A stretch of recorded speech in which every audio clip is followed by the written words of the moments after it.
हम सभी जानते हैं कि व्यक्ति का मन बहुत चंचल होता है। यही कारण है कि मन अशांत रहता है और कई तरह के सवालों का जन्म भी अशांत मन के कारण ही होता है। यदि आप जीवन में शांति चाहते हैं तो इसके लिए जरूरी है मन को शांत करना। लेकिन मन को शांत कैसे किया जाए? गौतम बुद्ध से जुड़ी इस कहानी के माध्यम से आप जान सकते हैं कि मन को शांत करने का क्या तरीका है। इसमें भगवान गौतम बुद्ध द्वारा मन को शांत करने के आयामों के बारे में बताया गया है। जानते हैं इस कहानी के बारे में जिससे आपका जीवन बदल जाएगा। एक बार एक लड़का गौतम बुद्ध के पास जाकर कहता है, मेरे जीवन में बहुत अशांति है, कृपा करके आप मेरा मार्गदर्शन कीजिए जिससे कि मैं इस अशांति से छुटकारा पा सकूं। गौतम बुद्ध लड़के से जीवन की अशांति का कारण पूछते हैं। लड़का उत्तर देता है, अत्यधिक विचारों के कारण मेरे भीतर बहुत सारे विचार आते हैं जिससे मेरा मन अशांत रहता है। बुद्ध मुस्कुराते हुए कहते हैं, ऊपर आकाश की ओर देखो और बताओ कि तुम्हें सूर्य दिख रहा है। लड़का ऊपर देखता है और कहता है, धूप दिख रही है। बुद्ध उससे पूछते हैं कि अगर तुम लगातार धूप में खड़े रहोगे तब क्या होगा? वह कहता है, मुझे अत्यधिक गर्मी लगेगी और शरीर में बेचैनी होगी। बुद्ध लड़के से कहते हैं कि अगर धूप में खड़े रहने से तुम्हें गर्मी लगती है तो इसमें दोष किसका है, सूर्य के ताप का या तुम्हारा? लड़का कुछ सोचने के बाद कहता है, इसका जवाब आप ही बताइए।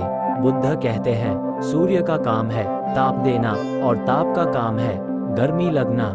ऐसे में तो दोष तुम्हारा ही है कि तुम धूप में जाकर खड़े हुए जिससे कि तुम्हें गर्मी लगी। तुम्हें अगर शीतलता चाहिए तो तुम्हें छांव में रहना होगा। ठीक इसी तरह चंचल मन का भी स्वभाव होता है विचारों और भावनाओं को जागृत करना। विचार क्षण भर के लिए होते हैं, लेकिन विचार से पैदा हुई भावनाएं देर तक टिकी रहती है। लेकिन ये तुम्हें निर्णय लेना है कि तुम्हें विचार और भावनाओं के साथ चलना है या अलग दिशा बनानी है। बुद्ध कहते हैं, मन को शांत करने के लिए तन के आयाम पर काम करना सबसे आसान तरीका है। शरीर के स्तर पर हमारी कर्मेंद्रियां और ज्ञानेंद्रियां है। कर्मेंद्रियां कर्म और ज्ञानेंद्रियां ज्ञान से जुड़ी होती है। इससे हम अपनी संवेदनशीलता को बढ़ा सकते हैं, यानी हम जो भी काम करें उसे आनंद के साथ करें। मन के आयाम से हटकर तन के आयाम पर जाने से ही तुम्हारा चित्त शांत होगा।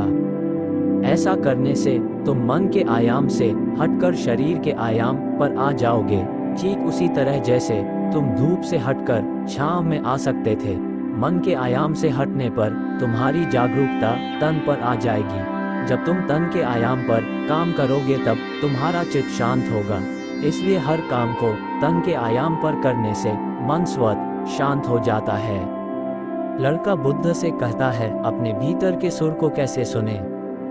बुद्ध कहते हैं, किसी शांत स्थान पर रहकर जहां शांति हो, तब अपनी आंखें बंद करो और मन के भीतर चल रहे शोर से हटकर भीतर के सुर को सुनने की कोशिश करो। सुर निरंतर चलता रहता है, लेकिन बाहर के शोर के कारण तुम अपने मन के भीतर चल रहे सुर को नहीं सुन पाते हो।